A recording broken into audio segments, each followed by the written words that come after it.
हाँ तो मेरे पुरुष मित्र और महिला मित्र, कृपया करके इस वीडियो को दिल पर ना लें। ये वीडियो बिल्कुल ही मनोरंजन के लिए बनाया गया है और इसमें किसी विशेष पात्र को टारगेट नहीं किया गया है और वीडियो में जो भी बातें बोली गई हैं वो सिर्फ मजे के लिए हैं, इसलिए वीडियो को एंटरटेनमेंट की नज़र से देखना। तो चलो इस वीडियो को स्टार्ट करते हैं। इस लड़की से मिलो। ये एक कोर्ट की जज है और इसके 3 भाई बहन हैं। एक तो अपना मिथुन दादा है और दूसरा ये चिकना। ये कौन है ये तो तुम जानते ही होगे। और ये कॉमेडी वीडियो है, इसलिए मैं इसका नाम नहीं लूंगा क्योंकि गोविल के भक्त मेरे पिछवाड़े में त्रिशूल घुसा डालेंगे। 2 भाई बहन तो हो गए, अब ये तीसरी से मिलो। ये जज की छोटी बहन है। अरे मुझे एक बात बताओ कि ये कौन सी शकल सूरत से इसकी छोटी बहन लग रही है। कहाँ पर ये 40 साल की महिला और कहाँ पर ये 30-31 साल की लड़की। लगता है डायरेक्टर धतूरा फूंक कर मूवी बना रहा है। वो सब तो ठीक है, लेकिन मुझे एक बात बताओ कि ये जो छोटी बहन है इसका हस्बैंड पुलिस ऑफिसर है और सरकारी नौकरी होने के बावजूद भी ये बेवकूफ़ यहाँ अपनी ससुराल में पड़ा पड़ा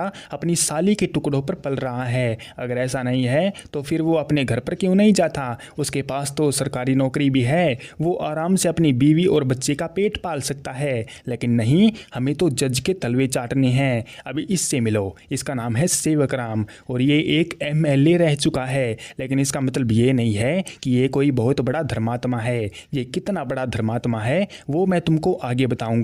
ये नेता होने के फायदे उठाकर एक रेस्टोरेंट में फ्री का खाना ठूसने के लिए आता है तो मिथुन दादा उसको अपनी मिसिंग खबर दिखाकर बेवकूफ़ बनाता है और उसी के घर में चला जाता है। वहाँ पर सेवक राम की बीवी जब मिथुन दादा को देखती है तो वो मिथुन दादा को गले लगा लेती है अपना छोटा देवर बोलकर। अबे कौन से देवर भाभी ऐसे गले मिलकर एक दूसरे को प्यार दिखाते हैं, लेकिन अपने मिथुन दादा की ठरक तो अलग ही लेवल पर है। अरे मुझको एक बात बता दे, तूने इस बुढ़िया में ऐसा क्या देख लिया जो तू ऐसा बोल रहा है। छी छी छी छी, आजकल के लड़कों पर से तो भरोसा ही उठ गया है। ये गधे किसी बुढ़िया को भी नहीं बख्श रहे हैं। सेवक राम का बढ़िया प्लान था मिथुन दादा को उसके घर पर छोड़कर मोटी रकम कमाने का, लेकिन जब सेवक राम जज लेडी सुमित्रा से इस बारे में बात करता है तो उसे पता चलता है कि उसका भूतिया कट चुका है, क्योंकि मिथुन दादा ऐसी हरकतें अक्सर करता रहता है दूसरों को बेवकूफ़ बनाने के लिए। और जब सेवक राम इस बात को कन्फर्म करने के लिए अपने घर पर जाता है तो देखता है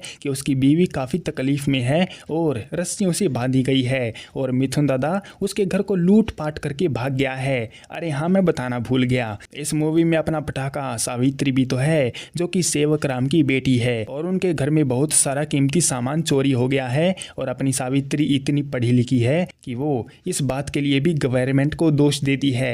अरे तू मुझे एक बात बता, पहले तूने इतनी पढ़ाई लिखाई की और तुझे इतना भी नहीं मालूम कि चोर चक्के के पीछे भागना गवर्नमेंट का नहीं बल्कि पुलिस का काम होता है। अब तो सेवक राम पुलिस में रिपोर्ट भी नहीं कर सकता क्योंकि उसके घर में जितना भी माल चोरी हुआ है वो सब गैर कानूनी था और रिश्वतखोरी का जमा किया हुआ सोना चांदी था।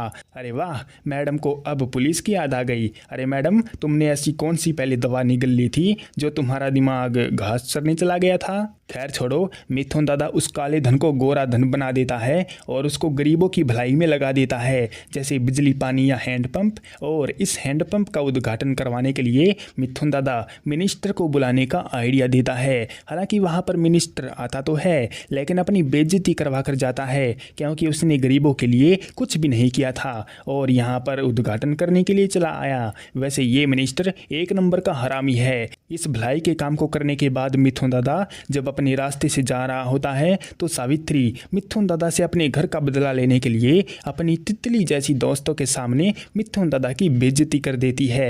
अब मैन विल बी मैन, वो एक लड़की के हाथों बेइज्जती कैसे सहन कर लेगा।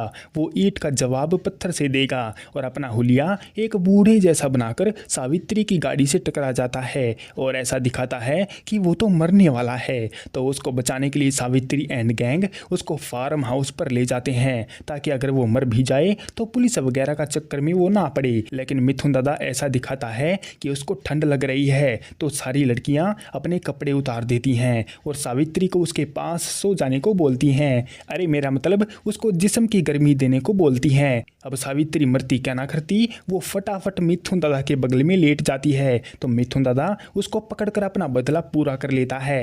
अरे वाह, बदला लेने का तरीका थोड़ा सा कैजुअल है। मुझे लगता है ये आइडिया मुझको अपनी दोस्त आपको भी बताना पड़ेगा।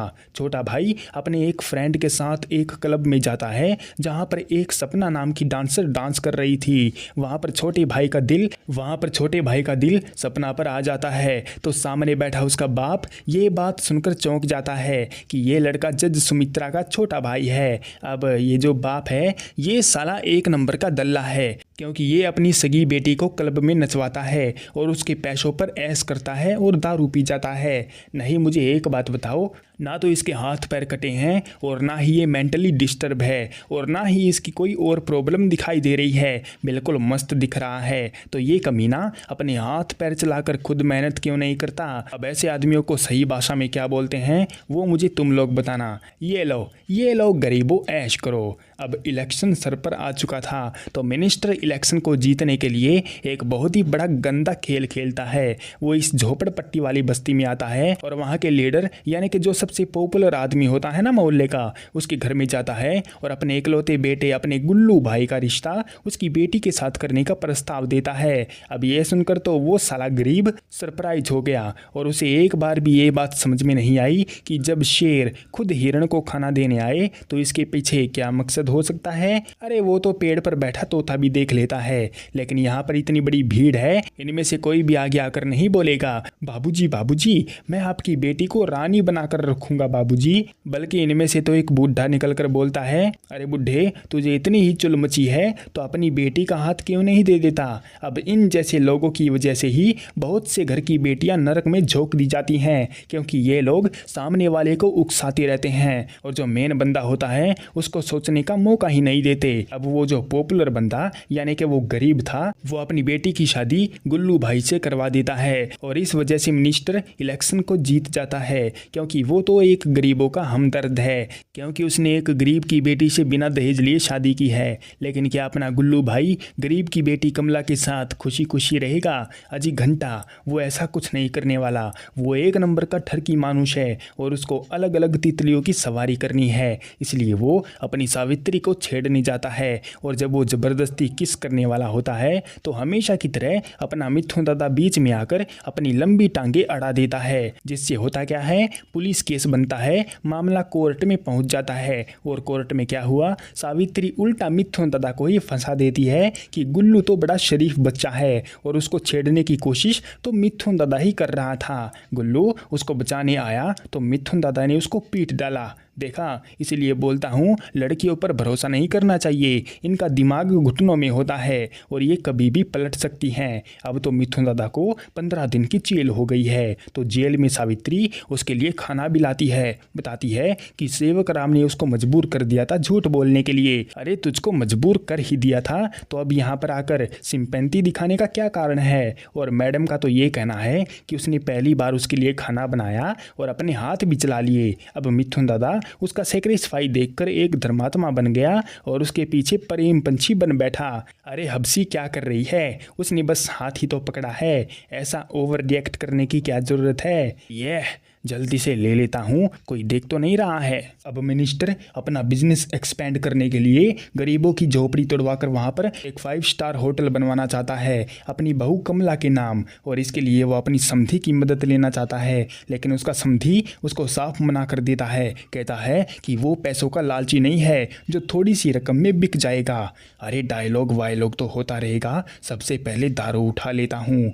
इसके बाद गुल्लू 5 स्टार होटल का प्लान लेकर जब कमला के पास जाता है तो कमला साफ मना कर देती है कि वो अपने लोगों को धोखा नहीं देगी और उन लोगों को अपने मंसूबों में कभी कामयाब नहीं होने देगी, और उल्टा दुनिया के सामने उन्हीं की पोल खोल देने की धमकी देती है। तो इस सिनेरियो में क्या एक्शन लेना ठीक रहेगा? हाँ गुल्लू भाई, एक और मारो। अरे वो सब तो ठीक है दीदी, तुम इतना ड्रामा क्यों कर रही हो और ऊपर से हमें डरा भी रही हो। अब तो कमला मारी जाती है और उसकी मौत को एक एक्सीडेंट दिखाने के लिए दोनों बाप बेटा उसको आग लगा देते हैं और बहाना बनाते हैं कि वो तो खाना बनाते हुए जल गई। अब इसका केस कोर्ट में चल रहा है, जो कि इसकी सुनवाई अपनी सुमित्रा को ही करनी है। तो अपने बेटे को बचाने के लिए मिनिस्टर एक गुंडे बदमाश लुच्चे आदमी के पास जाता है, और वो कौन है? अरे और कौन ही हो सकता है, इन सब कामों में तो अपना शक्ति भाई आगे रहता है, और वो मिनिस्टर को बेफिक्र रहने को बोलता बोलता है कि वो अपनी एक माल को सुमित्रा के घर पर भेज देगा। शक्ति भाई एक लड़की को नौकरानी बनाकर सुमित्रा के घर पर भेज देता है,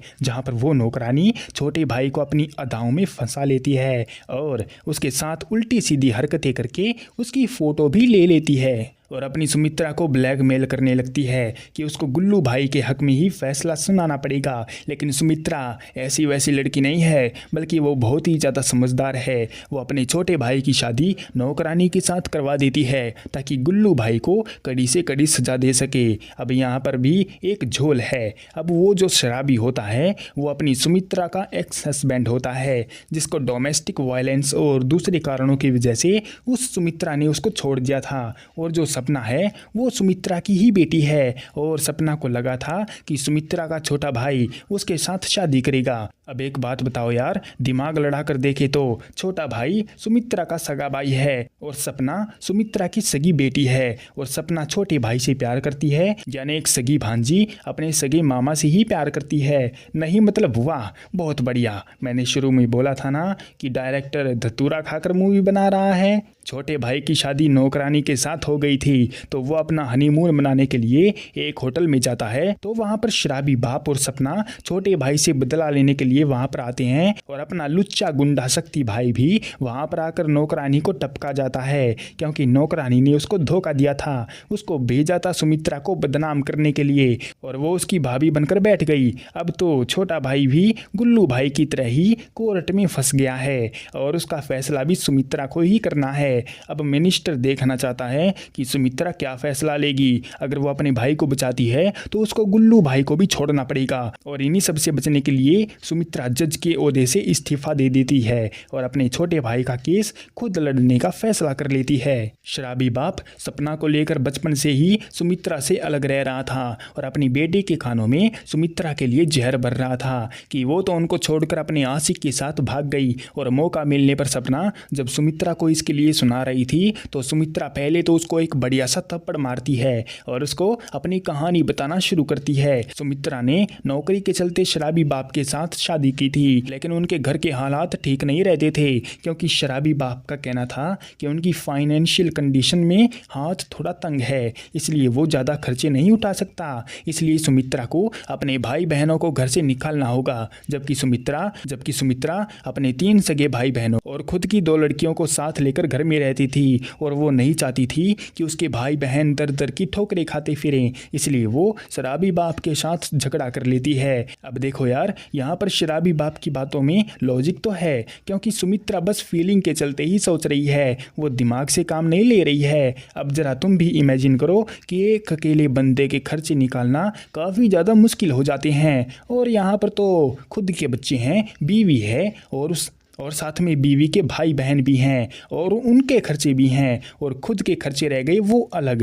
अब दिवाली या कोई भी त्यौहार होगा तो सभी के नए कपड़े चाहिए होंगे, मिठाई चाहिए, तीनों बच्चों को स्कूल भेजना पड़ेगा और साथ में अपने बच्चों को भी भेजना पड़ेगा। और रोज़ाना क्या चटनी रोटी खाओगे? खाने के लिए भी तो अच्छा खाना चाहिए और एक आदमी इतना कुछ मैनेज कैसे कर सकता है? अब देखो, मैं तो शराबी बाप की इन बातों से टोटली एग्री हूँ, क्योंकि यार खर्चा निकालना बहुत ज़्यादा मुश्किल होता है। अब तुम ही खुद से लगा कर चलो कि तुम अपनी गर्लफ्रेंड के खर्चे उठाने में पसीना पसीना हो जाती हो और यहाँ पर तो शराबी बाप इतने सारे इंसानों को झेल रहा था। प्रेजेंट में वापस आते हैं तो कोर्ट में केस चलता है और उस केस में शराबी बाप अपनी गलती मान लेता है कैसे भी करके, और वो इस बात को कबूल कर लेता है कि उसने कोर्ट में सुमित्रा के भाई को फंसाने के लिए झूठी गवाही का इस्तेमाल किया था। अब तो मिनिस्टर के लिए काफ़ी ज़्यादा दिक्कत की बात हो गई है और वो कैसे भी करके इस केस को जीतना चाहता है और अपने बेटे गुल्लू भाई को जेल जाने से बचाना चाहता है। तो वो एक हथकंडा अपनाता है और वो जो गरीब होता है उसको 50 लाख रुपए देकर बात को रफा दफा करने को बोलता है और कोर्ट में झूठी गवाही देने को कहता है, लेकिन वो गरीब मना कर देता है। हालांकि अपना लुच्चा गुंडा शक्ति भाई उसको धमकी भी देता है कि अगर गरीब ने वो पैसे नहीं लिए तो शक्ति भाई उसके गरीब बस्ती वालों को जला डालेगा, मार डालेगा। अब देखो, मुझे वही बात याद आ रही है कि ये जो साला गरीब होवे वो अपने आदत से गरीब होवे, क्योंकि देखो एक तो उस गरीब की बेटी चली गई, ऊपर से उसके खाने के लाले हैं और उसकी बाकी जिंदगी भी गरीबी में ही बीतने वाली है। जबकि वो जो झोपड़ी पट्टी वाले लोग थे वो उसको सहारा भी नहीं देंगे। और ये जो कुछ भी हो रहा है उन झोपड़ पट्टी वालों की वजह से ही तो हो रहा है। उन्हीं की वजह से गरीब की बेटी गुल्लू भाई के जाल में फंसा दी गई और कमला उन्हीं गरीबों के लिए लड़ते हुए शहीद हो गई। तो इन सब में किसको क्या मिला और किसने क्या खोया? अब देखो, जो वो बस्ती वाले थे उन्होंने तो अपनी दो बात बोलकर काम खत्म कर लिया। अब यहाँ पर जिंदगी बर्बाद किसकी हुई? उस गरीब आदमी की हुई और उस बेचारी लड़की कमला की हुई, क्योंकि ये दोनों ही उन गरीबों के लिए लड़ते रहे। और खोया किसने? इन दोनों बाप बेटी ने। जबकि वो झोपड़ी पट्टी वाले लोग अभी भी गरीबों वाली जिंदगी ही जी रहे हैं और मस्त खा पी रहे हैं। उन्हें कोई मतलब नहीं है कि उसकी बेटी के साथ क्या हुआ या फिर उस गरीब के साथ क्या हो रहा है। जबकि वो गरीब बुढ़ा उन 50 लाख रुपए को लेकर बढ़िया जिंदगी जी सकता था और बाकी बची जिंदगी को ऐश के साथ बिता सकता था, जो कि उसने जवानी में मिस कर दी थी। अब देखो, उनको समझाने का कोई फायदा नहीं है। अब रही गुल्लू भाई की बात, तो उसके पास तो लड़कियों की लाइन लगी रहती है, क्योंकि उसका बाप मिनिस्टर है और उनके पास तो बहुत पैसा भी है। और छोटा भाई भी अभी जवान है और अपनी बहन के नाम का इस्तेमाल करके अपनी ज़िंदगी को सेटल कर सकता है। और इससे ज़्यादा बकवास मैं और नहीं कर सकता। मैं तो जा रहा हूँ घोड़े बेचकर सोने। और फिलहाल के लिए इस वीडियो को यहीं पर एंड करते हैं। मिलते हैं किसी और वीडियो में, तब तक के लिए सयोनारा।